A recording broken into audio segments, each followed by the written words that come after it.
Allez, c'est parti, vous le savez, je vous fais toute l'historique de 500 World Titus et les 3 premières vidéos, c'était vraiment la mise en bouche. Moi, je suis resté un petit peu sur ma faim, je vous l'avoue.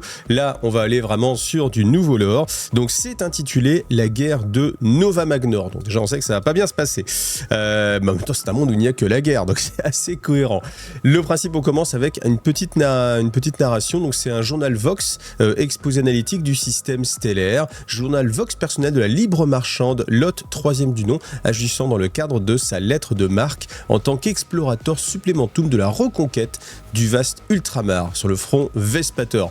C'est intéressant tout ça déjà parce que ça montre que la croisade, la reconquête en fait des 500 mondes, elle ne passe pas uniquement par, encore une fois, le côté martial, le côté conquête, le côté on envoie un strike cruiser, on éradique les ennemis et puis voilà, mais qu'il y a tellement de monde à contrôler en tout cas, alors contrôler dans le sens contrôler, prendre le contrôle et aussi regarder dans quel état ils sont, qu'on va faire intervenir des libres marchands qui ont cette mission-là. Et là, elle répond directement à Titus et elle dit « Je vous soumets mes observations initiales du système Heliodras, Seigneur Titus ». Donc là, ça s'adresse directement à lui. Et c'est assez intéressant parce que on a cette vision qui n'est pas belliqueuse en fait des choses. Donc elle dit première constatation, je suis rentré en contact avec les autorités de la planète et il semble qu'ils soient ouverts. Les négociations s'annoncent plutôt bonnes, donc il y a de bonnes chances qu'on puisse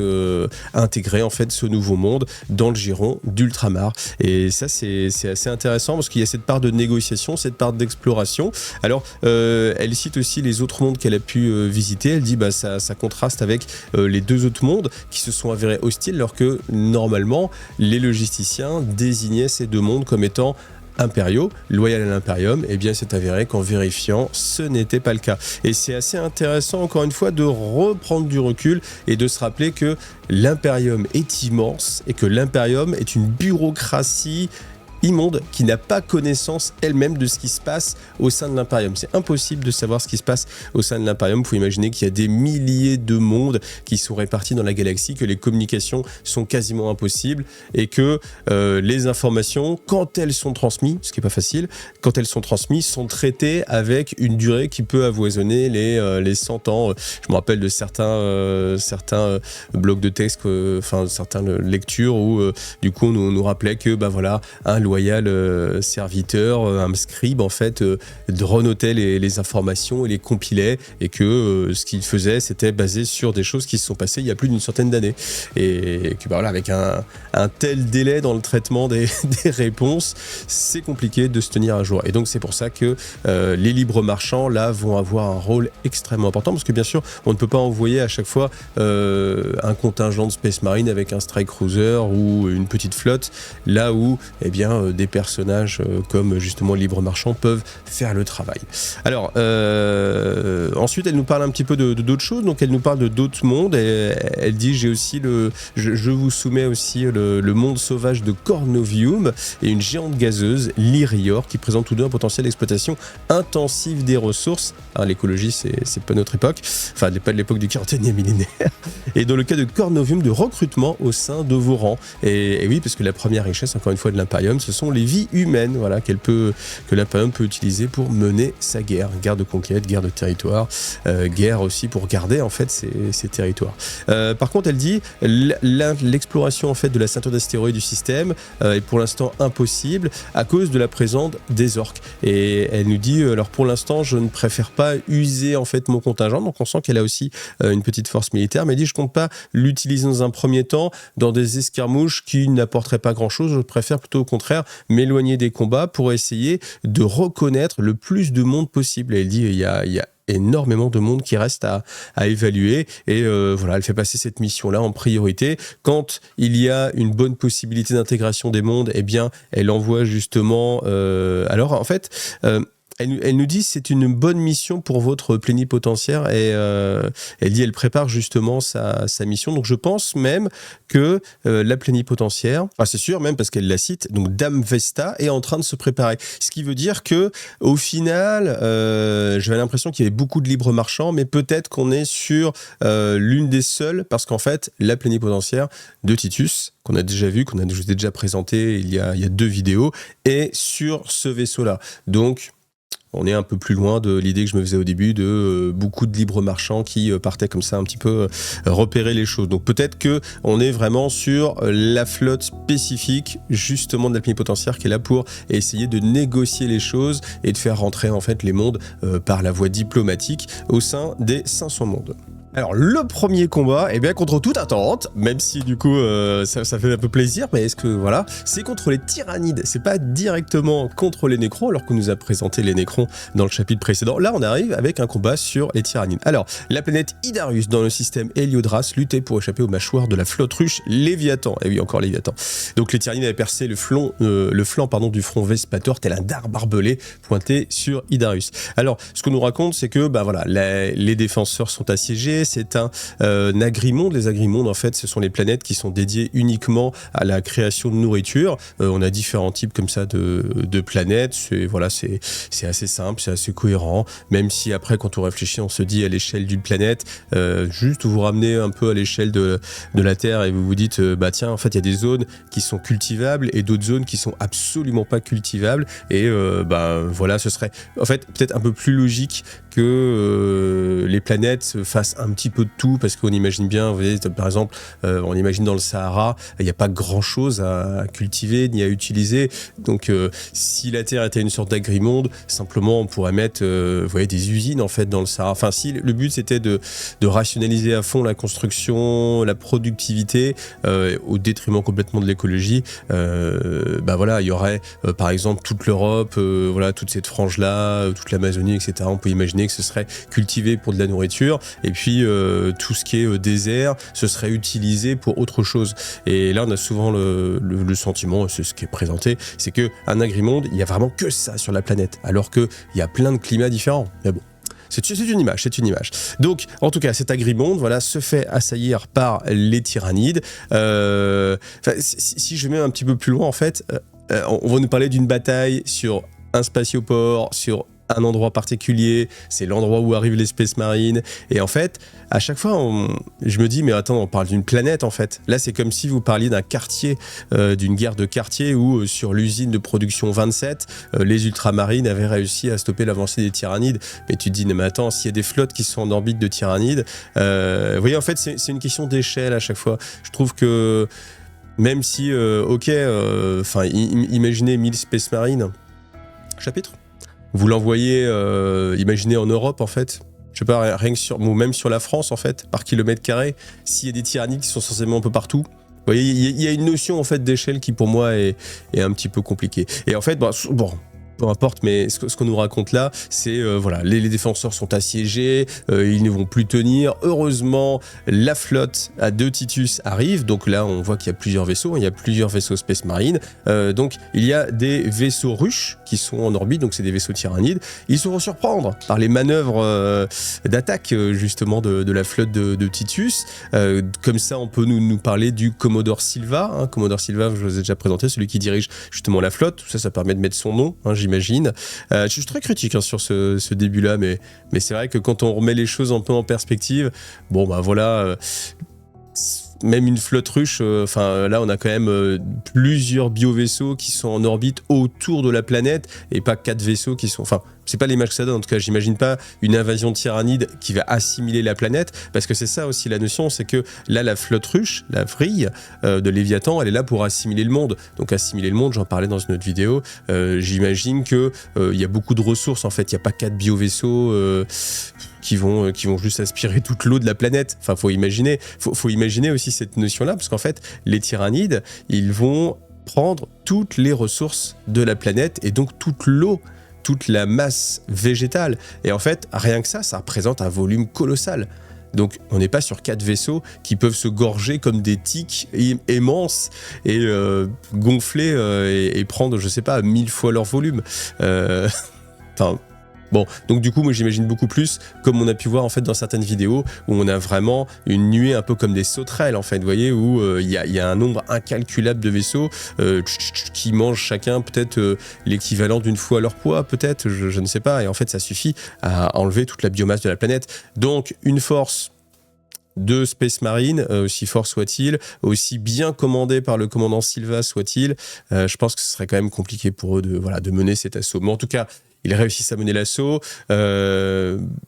au prix d'aucune perte. En plus, on ne dit même pas que le combat est difficile, on dit simplement que comme le commandant Silva est trop fort, il manœuvre. Et en fait, c'est ça. En fait, je pense que c'est ce mot qui m'a vraiment gêné. En fait, c'est que on nous dit, alors je vais vous le dire là. Alors, c'est dirigé par le commandant Silva, les vaisseaux de guerre des ultramarines de la flotte de défense acculèrent les biovaisseaux grâce à des manœuvres et les engagèrent dans les échanges de bordées dévastatrices. Point. Les Sondero sillonnaient le vide, tandis que les guerriers de la deuxième compagnie combattaient dans les tunnels palpitants des plus grands vaisseaux, fourrant à travers les chambres de gestation et repoussant les vagues de monstres pour installer des charges crack. Une fois leur mission accomplie, les survivants se repliaient vers la navette, tandis que les vaisseaux russes se disloquaient sous l'effet des détonations et ravageaient leurs entrailles. Bon, ok, pourquoi pas. Pourquoi pas. Après, c'est sympa, on a bien cette imagerie, mais en fait, à l'échelle d'une guerre d'une planète, je trouve que ça perd son sens. C'est-à-dire que s'il y avait un seul vaisseau russe avec une seule reine Nord, par exemple, à l'intérieur à détruire, un truc comme ça, pourquoi pas. Mais sur une échelle d'une flotte d'invasion tyrannide qui est là pour assimiler un monde, je pense qu'on n'est pas sur 2-3 vaisseaux. Bon, après, peu importe. En tout cas, ils triomphent, aucun souci. Les Tyranides ne sont qu'un petit faire-valoir. Toutes les forces sont repoussées en 3 jours. Premier jour, on débarrasse l'orbite. Deuxième jour, on écrase toutes les forces qu'il y avait, donc voilà, de forces d'occupation. Puis troisième jour, Titus mène le dernier combat et tue le primat tyrannide qui dirigeait les saints. Fin de l'histoire, vive Titus. Bon, je pense qu'on est vraiment sur, comme dans les films ou les séries, vraiment la première partie où on vous donne, vous savez, un peu tous ces films d'action où il y a un grand méchant au début, mais alors c'est la scène de début en fait, donc on voit les gentils qui arrivent, qui dégomment ultra easy pour vous dire, regardez, c'est des héros, regardez, ils sont très forts, regardez Titus, il vient de libérer un monde, donc il est vraiment en train d'agir. Et voilà, j'avoue que moi, bon, ça m'embête un petit peu. Mais bon, on va passer, parce que sinon, moi-même, il faut que je passe ça. Ensuite, on a un petit passage qui s'appelle un présage inquiétant. Et une fois que Titus a réussi à vaincre cette flotte russe, enfin en tout cas pas la flotte russe dans sa globalité, mais cette vrille, cette petit morceau de la flotte russe, eh bien, il a envie d'éviter une nouvelle incursion des Tyrannides dans l'Empire d'Ultramar et il demande d'analyser en fait le mouvement, le trajet qu'a accompli en fait cette vrille-là pour essayer de trouver tous les morceaux de petites vrilles qui se cachent dans les 500 mondes. Et en fait, les astrogations, les données, les astropathes réussissent à retrouver en fait le mouvement et constatent une anomalie. Et cette anomalie, c'est Nova Magnor, justement. Et en fait, cette planète a été bien évitée par les Tyrannides, alors que toutes les autres planètes autour ont été ravagées. Cette planète a été complètement écarté. Et en fait, comme Titus vient de la Death Watch, ça c'est pas mal aussi, ça c'est bien. J'aime bien quand on replace un petit peu cette logique. Lui, il sait pourquoi, c'est un signe assez évident que les Tyrannides ont détecté des Nécrons sur Nova Magnor. Et même si Nova Magnor n'est pas encore attaqué par les Nécrons, il sait pertinemment que la principale raison pour laquelle une flotte vrille peut éviter un monde, c'est à cause de ça. C'est parce qu'ils ont détecté, même si les magies biologistes ne savent pas déterminer comment les Tyrannides, à travers l'espace, peuvent détecter des mondes nécropoles. En tout cas, ils savent c'est un signe très important de la présence des androïdes Nécrons cachés sous la surface de Nova Magnor. Et en fait, Titus fait passer cette menace à un stade supérieur. Il se dit, entre la flotte russe, la mini-flotte russe, la vrille qu'on vient de détruire,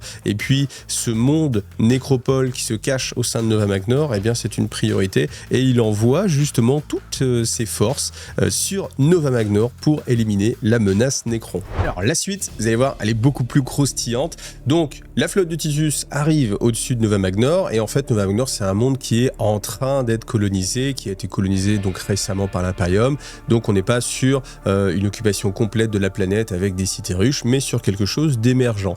Et quand ils arrivent, eh bien c'est assez étonnant parce que le monde ne ressemble pas à ce qu'ils avaient prévu, et étant donné qu'il y a beaucoup de tempêtes qui se déchaînent juste au-dessus de ce monde-là, et ils décrivent en fait des orages, des éclairs, etc. et quelque chose qui cache en fait la vue de ce qui se passe au sol. Et en fait, tout de suite, quand on pense tempête, quand on sait qu'il y a du Nécron, on pense bien sûr, allez, le seigneur des tempêtes, Imhotep, le seigneur des tempêtes avec la dynastie Sotek. Et je me dis, ah ok, donc c'est sans doute ce qui a l'air d'être le cas, parce que c'est lui qui déclenche justement des tempêtes pour essayer de camoufler un peu ce qui se passe aux yeux des observateurs qui sont simplement en orbite. Donc, voyant cela, eh bien, il y a bien sûr aussi des appels à l'aide qui viennent rajouter un peu de pression dès qu'ils arrivent. Au secours, venez nous sauver, etc. Donc, bien sûr, un petit peu comme à chaque fois, j'ai envie de dire que il doit y avoir que ça, la radio impériale, c'est d'où que t'allumes, c'est venez m'aider.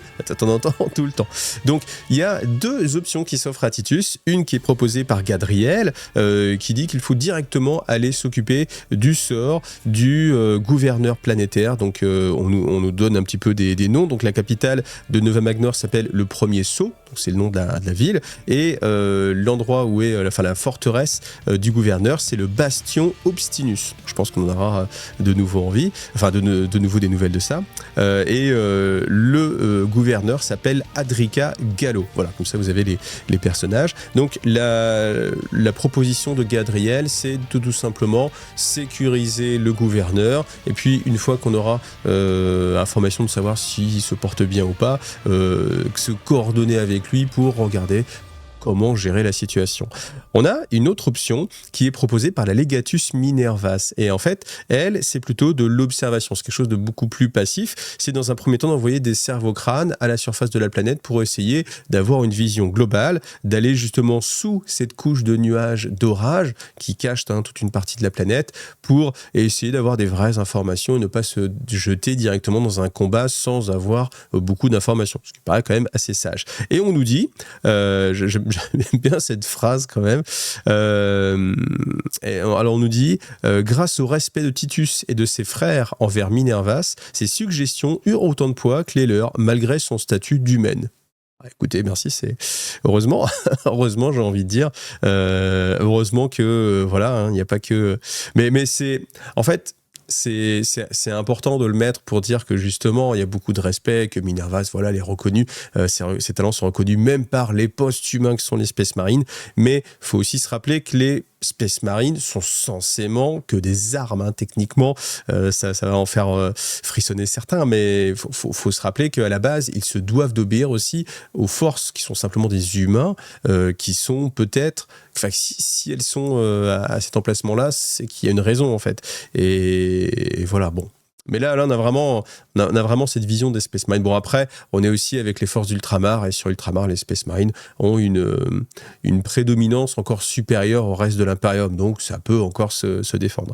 Et ensuite, ce qui continue, c'est que, alors Titus est en train de réfléchir pour prendre une décision, pesant le pour et le contre. Ce qui se passe, c'est que la tempête commence à s'éclaircir, s'ouvrir, et en fait on a une forme colossale qui s'extrait de la tempête comme un bateau immense au milieu des eaux, et c'est un vaisseau Nécron, colossal qui éclipse même le plus grand des vaisseaux de la flotte de Titus, et tous les capitaines des vaisseaux commencent à se réorienter pour faire face à la menace, préparent leurs armes, et assez étonnamment, le vaisseau ne donne pas de signe d'agression. Au contraire, même quand les Auspex arrivent à se caler dessus, qu'on peut avoir des informations visuelles, on voit que le vaisseau a l'air vraiment abîmé, et que les dégâts en fait ont été causés par des armes Nécron et pas par les armes de l'Imperium. Donc c'est assez étonnant, et ça c'est assez excitant, parce que pour l'instant j'ai pas été encore beaucoup plus loin, mais en tout cas avec les indices qu'on a, tout de suite je me dis qu'est-ce qui se passe? Guerre civile, on a justement la dynastie Sotek avec ce grand vaisseau, peut-être un vaisseau sans doute un vaisseau d'Imhotep, on ne le dit pas, hein, mais c'est ce que j'imagine avec cette tempête, qui se serait fait attaquer par d'autres forces Nécron, donc typiquement cette guerre civile qui est au sein de l'Empire Nécron, avec différents mondes qui se réveillent, et puis certains leur loyauté va à la dynastie Sotek, d'autres au roi silencieux, et puis il y a cet affrontement qui peut prendre forme. Et en tout cas, on nous dit que le vaisseau ne cherche pas à attaquer les forces de l'Imperium, mais au contraire cherche juste simplement à s'échapper le plus vite possible de la planète de Nova Magnor, ce qui est quand même assez étonnant, hein, parce que c'est vrai que cette force d'ultramarine et de l'Imperium vient pour lutter contre les Nécrons. Il y a un vaisseau Nécron qui sort des nuages, et en fait son seul but c'est de s'enfuir. Donc ça veut dire qu'il y a une menace qui est encore pire, qui est justement sous la surface. Et bon, malgré tout, il y a quand même quelques petits tirs avec les vaisseaux qui ne s'écartent pas assez vite du chemin de ce vaisseau. Et puis voilà, la suite, écoutez, je lis puis je vous dis. Titus décide d'intercepter le vaisseau, même si sa taille est assez impressionnante. Donc il utilise en fait les vaisseaux au plus gros tonnage pour les envoyer directement en confrontation avec le vaisseau, et puis il laisse les vaisseaux un peu plus rapides sur les côtés pour essayer de l'harceler, et puis surtout pour essayer de vérifier qu'il n'y ait pas d'autres vaisseaux qui sont en train de venir à leur rencontre. Ensuite, qu'est-ce qu'il fait? Comme tout bon capitaine de la deuxième compagnie, il rentre dans une torpille d'abordage pour aller lui-même faire le travail, parce que le travail n'est peut-être bien fait que par soi-même. Donc il embarque avec lui les meilleurs combattants. Donc bien sûr, on a donc de Titus, on a Gadriel, on a Métaurus, hein, forcément. Voilà, les figurines en même temps, faut qu'on les voit. Hein. Si on vous vend des figurines, faut qu'on les voit à l'action. Donc les trois poufs dans la torpille d'abordage et ils partent à l'attaque. Ça se passe plutôt bien parce que ce sont les meilleurs combattants de la deuxième compagnie qui excellent au combat, et on voit, alors après quand même pour rééquilibrer un peu les choses, on voit que les combattants de Nécron qui sont à l'intérieur du vaisseau sont affaiblis, sont pas aussi efficaces que ce qu'ils devraient, et portent en fait des traces de combat. Alors contre qui, ça on ne le sait pas, mais en tout cas ça permet aux ultramarines d'avancer promptement, et en fait ils se dirigent vers les zones qui leur ont été assignées. Toujours est-il qu'ils arrivent là où il y a un artefact qui est protégé par le seigneur Nécron, et ces guerriers d'élite, mais eux aussi sont affaiblis, et puis on parle même pas du combat, hein, c'est fini. Grâce à une charge de flanc de Métaurus, les adversaires sont balayés, et Titus s'empare du vaisseau. Alors, après, faut juste se rappeler la taille colossale, et il doit faire plusieurs kilomètres, mais bon, c'est un petit détail. En tout cas, ils réussissent à capturer cet artefact, et tout simplement, Titus décide que cet artefact que les Nécrons voulaient absolument protéger. Alors, comment ils savent que c'est l'artefact qu'ils voulaient protéger? Je sais pas trop. Enfin, vous imaginez, hein, c'est un bon. Ah, j'ai arrêté de pinailler. C'est dur, hein, pour moi, mais j'ai arrêté de pinailler. Mais en tout cas, il pense que comme les Nécrons voulaient envoyer cet artefact loin de Nova Magnor, peut-être qu'il représente une menace. Alors ils ne savent pas ce que c'est, mais l'idée de Titus est tout simplement de le faire sauter. Et alors ils annoncent justement ça c'est un passage qui est un petit peu flou, on ne sait pas comment, mais alors qu'il prend la décision de mettre des charges de démolition dessus pour essayer de le vaporiser, on a l'Archimagos Octe qui accompagne la flotte de Titus, qui intervient en disant non, maître Titus, ne le faites pas sauter. Pourquoi? Parce que si vous le faites sauter, ça peut détruire l'ensemble de notre flotte. L'explosion qui va en résulter va détruire non seulement le vaisseau tombe, mais aussi tous nos propres vaisseaux, et voire même la planète dans sa globalité. Donc il est quand même bien informé, hein, Octe, juste avec un message Vox comme ça, il est quand même bien informé. Du coup, ça fait hésiter Titus. Alors Titus ne lui fait pas confiance, parce que c'est un membre du Mechanicus et que par défaut, il ne fait pas trop confiance, mais ça lui met le doute quand même. Ça lui met le doute, donc il dit je ne sais pas trop, et il hésite. Et en dernier recours, tout simplement, il dit bon allez, dans le doute, même si il aurait quand même bien aimé tout faire sauter, et advienne que pourra. C'est quand même Titus, hein, on sent que, je vous rappelez dans la vidéo numéro 2, quand je vous disais que Métaurus, il avait quelques doutes sur Titus au niveau de peut-être ses prises de décision qui étaient un peu trop extrêmes. Alors on voit que Titus, il fait pas dans la dentelle. Hein. Et puis d'ailleurs, à ce sujet, il y a une petite phrase d'ambiance, et ça je vais vous la lire. Certaines questions exigent des réponses, et il y a des secrets à dévoiler. Je vais découvrir la vérité, et tant mieux si je dois pour cela utiliser la force. Voilà. Donc ça, c'est les mots du capitaine Démétrian Titus à ses conseillers, tout simplement. Donc on voit un peu le style de personnage personnage, je pense que ça doit lui peser vraiment d'être comme ça en retrait, et qu'il a des actions qui sont assez belliqueuses, hein, et puis il est pas trop dans la négociation ni quoi que ce soit. Hein, directement on trouve un artefact, on le fait sauter. Bah, vous voulez pas l'étudier? Non, en fait, tout sauter. Ça peut tout faire sauter. Ouais, bah justement, allez, puis tant mieux si tout pète. Tu fais, ok. Donc voilà, ça c'est le caractère du maître du guet de la deuxième compagnie des Ultramarines, Titus. Très bien. Bon, c'est un personnage voilà, avec du charisme, hein, donc c'est ce qu'il faut. Et au final, bah voilà, il décide quand même de confier l'artefact alors auprès du Mechanicus Oct, qui lui-même va l'envoyer en fait sur la capitale, parce que il y a une place où on peut étudier justement, il y a un je sais pas, un avant-poste du Mechanicus, donc voilà, l'artefact est réexpédié sur la planète pour justement étudier, parce que l'Oct pense tout simplement qu'il pourra étudier l'artefact et puis le désactiver sans qu'il y ait de menace pour l'ensemble de l'Imperium et des forces qui sont justement stationnées autour de la planète. Alors ce qui a poussé quand même Titus à prendre cette décision, c'est que quand même, il réfléchit un petit peu, il se dit mais c'est quand même assez étonnant que les Nécrons veuillent s'enfuir en fait, et que justement ils ont mené des combats internes. Et qu'est-ce qui a poussé les Nécrons à se battre entre eux? Pourquoi voulait-il absolument envoyer cet artefact ailleurs que sur Nova Magnor? Il a besoin de réponses quand même, donc voilà, c'est ce qu'il a retenu. Et pour avoir ces réponses, eh bien, il décide de suivre l'idée de Gadriel et d'aller directement sur la surface de la planète, donc parce que ça n'a que trop duré. On sent c'est vraiment un personnage d'action, hein. Donc directement avec les Sondero qui plongent dans la couche nuageuse au-dessus de Premier Saut. Premier Saut, je vous rappelle, c'est le nom de la ville. Et puis voilà, il va aller directement là. Ce qui est assez intéressant, c'est que on a un petit passage qui nous parle de qui est l'Archimagos. Alors son nom complet, c'est l'Archimagos Controvertant Widbor Oct. Voilà. Et c'est un petit passage qui est juste là, mais quand j'ai lu, j'ai fait ah ouais. Ok, je vais vous le dire.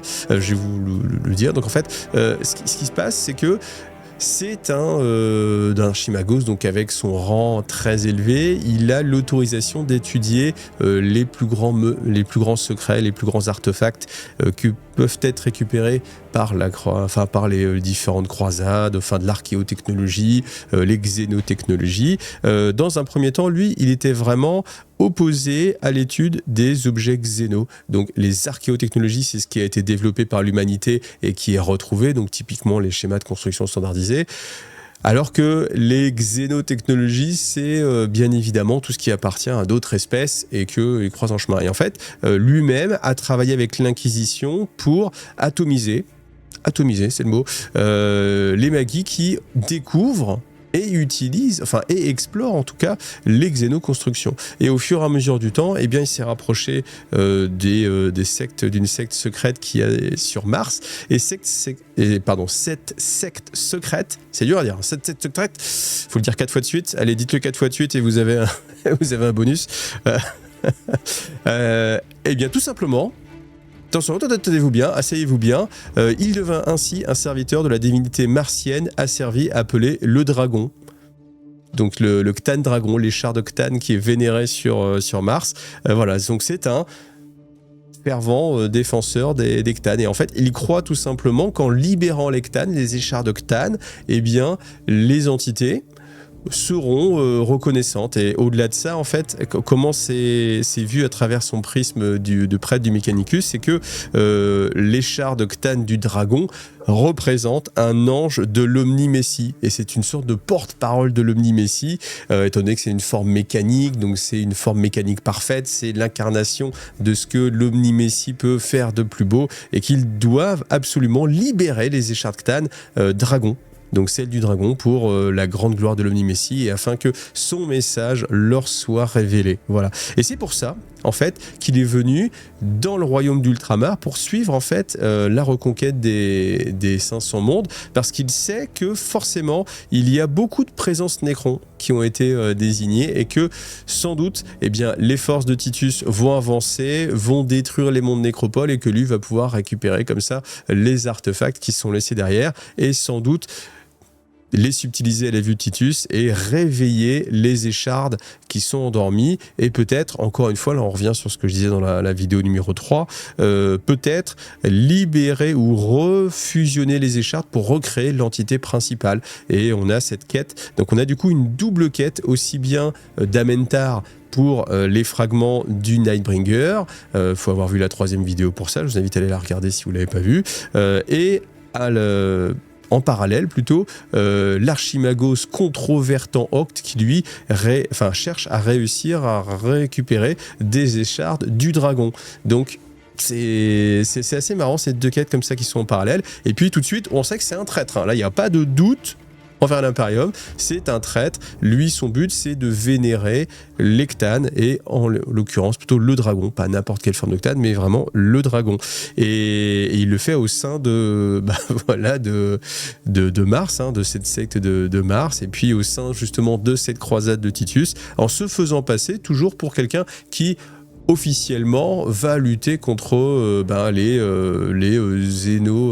xénotechnologies, et va châtier avec l'aide de l'Inquisition, voilà, on est bien focus, voilà, tous ceux qui étudieraient les artefacts xéno, et puis il va les subtiliser, voilà, pour que leur secret reste bien caché aux yeux des autres, mais pas de lui. Voilà, donc ça c'est quand même un blog test. Quand tu vois ça, tu fais ok, d'accord, donc Octe est un traître, très bien, c'est intéressant, c'est pour ça qu'il a réussi qu'il voulait absolument, mais ça se voyait en fait, hein. Et quand j'ai lu le passage où il disait à Titus non, ne le faites pas sauter parce que ça peut faire exploser l'ensemble, en fait tu dis bon, ouais, ça sent un peu quand même la grosse menace, appuie pas sur le bouton, ou non, ouvre pas cette mallette parce que si tu l'ouvres tout le monde va mourir.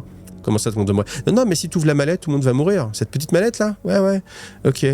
Bon, allez, tu m'as mis le doute quand même. En tout cas, ça a marché. En tout cas, pour l'instant, voilà, son plan a bien avancé. Alors la suite, c'est Titus qui arrive avec son Thunderhawk dans le bastion Obstinus, hein, là où on a justement la gouverneuse Gallo.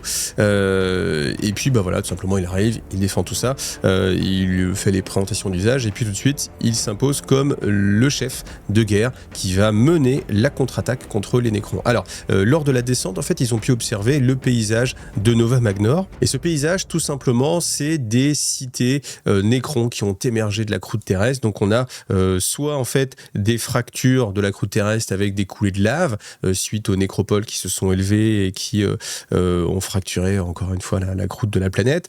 Soit des fractures avec des lueurs vertes, signe que les nécropoles sont en train d'émerger. Ce qui est assez étonnant, c'est le peu de combat qui a l'air d'avoir à l'extérieur, et surtout que le vaisseau a émergé de la plus grande des structures, alors que justement il n'y a aucun combattant Nécron qui est sorti de ces structures là. Alors hormis ce vaisseau là, il n'y a pas de signe extérieur d'agression. Alors pour Titus, qui a été une centaine d'années au sein de la Death Watch, c'est très clair, c'est sûrement, et il a pu le confirmer avec justement l'intérieur du vaisseau Nécron, c'est sans doute qu'il y a une guerre civile qui est en train de se mener à l'intérieur et que les Nécrons se battent ensemble. Il y a aussi d'autres possibilités. Il peut y avoir bien sûr des défaillances, souvent des défaillances dans le réveil des structures Nécrons. Le maître programme qui génère le réveil de la cité et son émergence, et bien des fois peut avoir des défaillances qui vont peut-être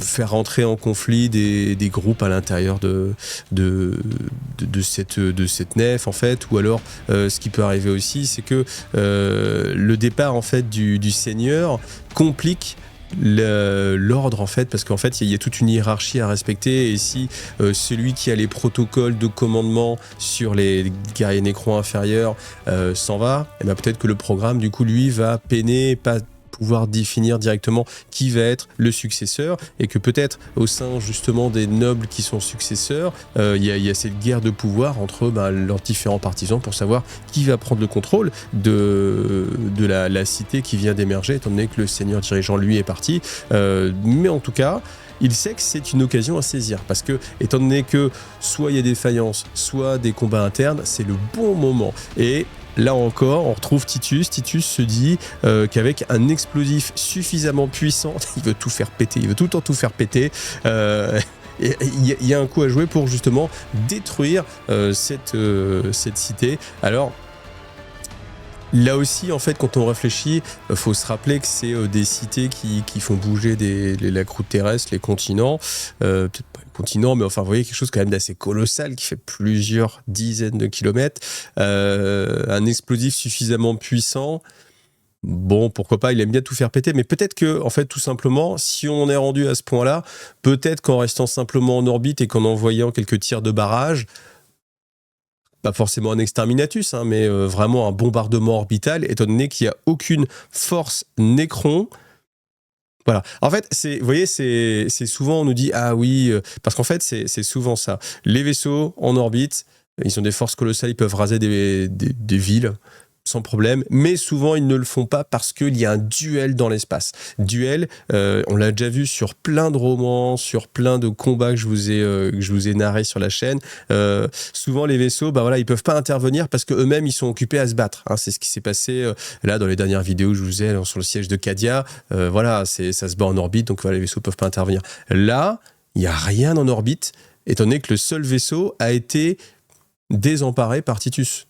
Donc il s'est occupé de la seule menace qui avait en orbite. Donc toute la flotte est à même de pouvoir utiliser ses armes et ses armes de bombardement. Et pourquoi aller s'enfoncer au sein de la structure, risquer des vies de Space Marine pour mettre une grosse bombe, alors que tout simplement, si le but, c'est pas d'étudier, parce que quand la Titus, il est pas en train de dire on va étudier ce qui se passe à l'intérieur. Non, il dit juste je vais tout faire péter pour circoncire la menace Nécron tant qu'elle n'est pas encore trop éveillée ou quand elle est en train de se chamailler.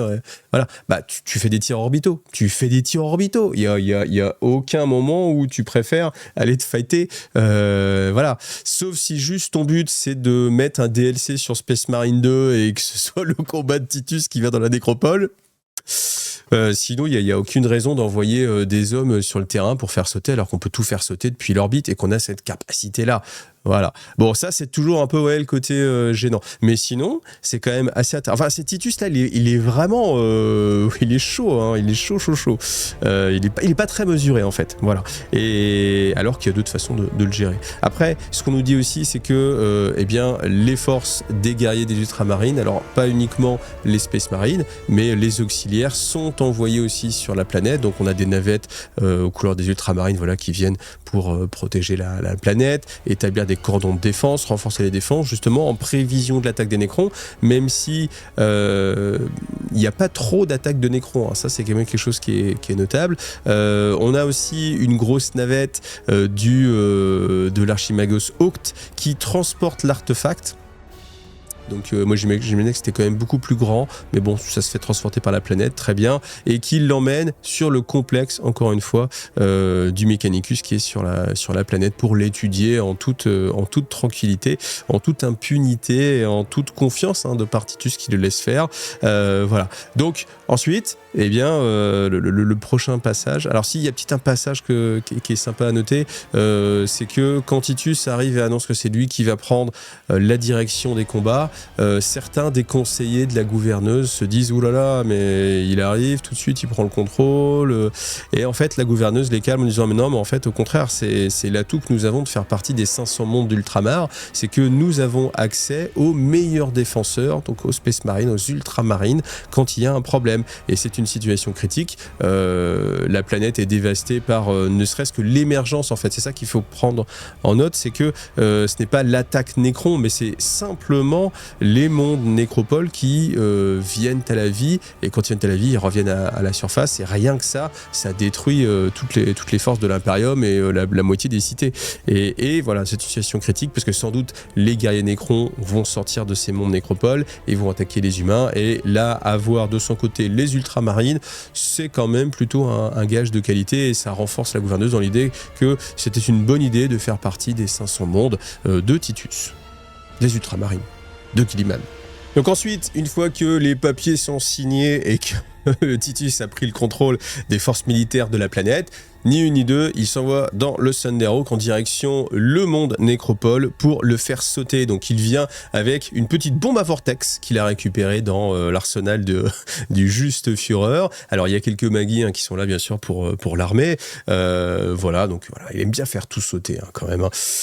Donc ils arrivent assez facilement, aucune défense aérienne ne se déclenche, les Thunderhawks se posent, ils sortent et puis ils avancent tranquillement dans le monde Nécropole sans rencontrer aucune forme d'agression, aucune défense. Donc plus ils avancent, plus ils voient qu'il y a des marques de combat, des marques de conflit. Ce qui est intéressant, c'est encore que c'est des marques Nécrons, donc voilà, sans doute ça conforte Titus dans l'idée qu'il y a eu une lutte de pouvoir, peut-être une guerre interne au sein des Nécrons.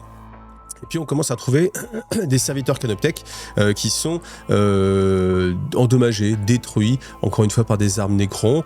Ils progressent et au fur et à mesure, ils arrivent dans des chambres où là, on a encore des guerriers Nécrons. Ces guerriers Nécrons, ils sont dans deux états, soit ils sont encore en sommeil, donc dans des chambres de stase, soit ils sont simplement à terre, couchés au sol, et où il y a des lumières un petit peu fantomatiques qui sont dans leurs yeux, mais ils ne réagissent pas.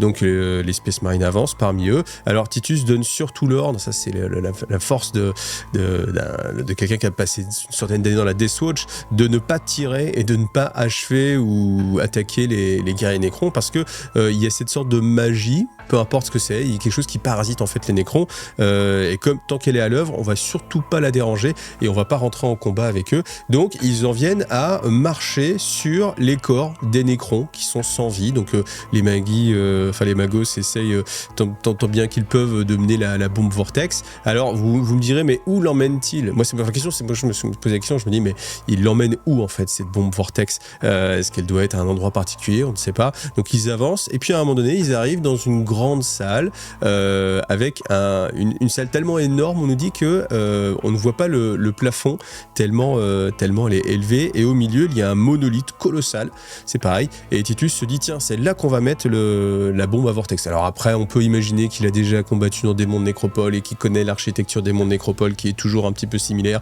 et qu'il sait que c'est l'endroit où il faut mettre la bombe vortex, c'est l'endroit où il y a le gros monolithe. Bon, c'est la mission en tout cas qu'il donne à ses confrères du Mechanicus. Donc voilà, et on va aller poser la bombe vortex. Et voilà, et ça s'arrête là pour l'instant. Fin du chapitre. En tout cas, ce qui est étonnant, c'est qu'ils n'ont rencontré aucune opposition. Et on a Titus qui se dit que peut-être la mission va être beaucoup plus simple que ce qu'il pensait et qu'ils vont réussir à l'accomplir sans même combattre. Voilà.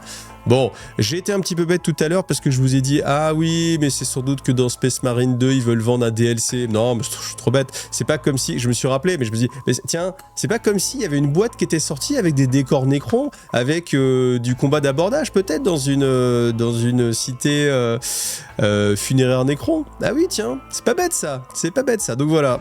Voilà pourquoi, encore une fois, je vous l'ai déjà dit plein de fois, mais c'est toujours cette justification. Moi, je peux pas m'empêcher de tiquer.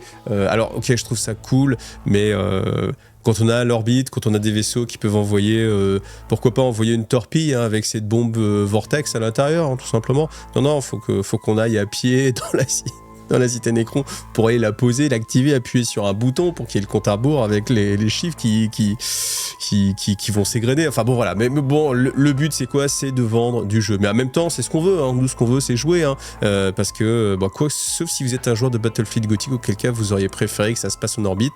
Et puis c'est pas du tout parce que je suis en train de jouer en ce moment à Dropfleet Commander, qui est un jeu où on a des vaisseaux spatiaux qui bombardent les cités, que moi je préfère la vision où on va bombarder les cités. C'est un très bon jeu d'ailleurs, je vous conseille d'aller regarder si ça vous intéresse, les combats. Si j'arrête pas de vous parler de Battlefield Gothic et que vous vous dites ah bah tiens c'est triste Battlefield Gothic, j'aimerais bien que ça ressorte, et bien en attendant vous avez du très bon jeu avec Dropfleet Commander. Toujours est-il que là, comme on va plutôt être chez Games Workshop et qu'on va plutôt jouer du combat d'abordage avec la nouvelle boîte justement qui vient de ressortir avec des missions spécifiques, et bien là plutôt on va aller se battre au cœur du monde Nécropole. Voilà. Et la suite ce sera pour la prochaine vidéo. En tout cas, ce que je peux retenir, c'est qu'il y a quand même des choses qui sont assez intéressantes. Déjà le côté guerre guerre civile Nécron, tu te dis tiens qu'est-ce qui se passe? C'est quand même plus profond que simplement ils arrivent, les Nécrons débarquent et puis c'est la guerre ouverte avec les Nécrons. Donc j'aime bien cette introduction, j'ai bien aimé aussi, encore une fois je remets un coup dessus mais ça fait plaisir de voir ça, la libre marchand qui vient explorer en fait comme ça le monde, les différents mondes pour rendre compte à Titus. Ça c'est bien aussi, j'aime bien cette dimension qui n'est pas que guerrière, ça change un petit peu en fait, vous voyez, de ce que j'appelle le porn-bolter, on est toujours en train de défourailler dans tous les sens. Là il y a une vraie dimension un peu plus intéressante, un peu plus profonde, où on va choisir les mondes, on explique comment ça peut tenir la route. Vous voyez, moi j'aime bien quand on explique et que ça peut tenir un petit peu la route et qu'il y a des ficelles qui sont pas trop visibles sur le scénario. En tout cas ça m'a bien plu, donc écoutez, je vous donne rendez-vous dans la prochaine vidéo. Vous pouvez la retrouver en avance sur Tipeee sans publicité, mais vous le savez peut-être déjà si vous la regardez sur Tipeee. Donc je vais essayer vraiment d'aller le plus vite possible pour terminer ce bouquin et qu'on sache exactement ce qui va advenir de ce nouveau capitaine de la 2e compagnie d'ultramarine. En tout cas, ce qu'on sait, c'est qu'il aime tout faire péter. Ça, c'est certain, il fait tout péter. Allez, comme d'habitude, si cette vidéo vous a plu, abonnez-vous si c'est pas déjà fait. Moi, ça me fait plaisir. En plus, on se rapproche des 10 000 abonnés. C'est un petit chiffre magique. Hein, vous voyez, c'est un petit peu la récompense. C'est comme quand vous êtes dans un jeu vidéo et que vous avez les chiffres qui augmentent. Vous vous dites, ah tiens, j'ai envie de passer le cap des 10 000. Et voilà, là, n'hésitez pas. Et puis, si vous aimez mon travail et que vous avez envie de me soutenir, vous avez le Tipeee, comme d'habitude. Et puis, vous avez aussi les liens partenaires. Hein. Je vous encourage toujours à aller sur MyUbiPlace avec le lien IGTV. Vous pouvez le mettre dans vos favoris. Comme ça vous évite d'avoir à y penser à chaque fois. Vous cliquez dessus, c'est directement enregistré et puis vous trouvez tous les produits Games sur Shop à moins 20 ou moins 15% si c'est des bouquins, et puis vous trouvez aussi plein d'autres produits, hein. Typiquement si vous voulez acheter du Dropfleet par exemple, il y en a sur MyUbiPlace. Comment ça j'ai réussi à placer 4 fois du Dropfleet sur une vidéo 40K? Ouais, je suis comme ça aussi, hein. Bon allez, en tout cas merci à vous et on se retrouve dans la prochaine vidéo.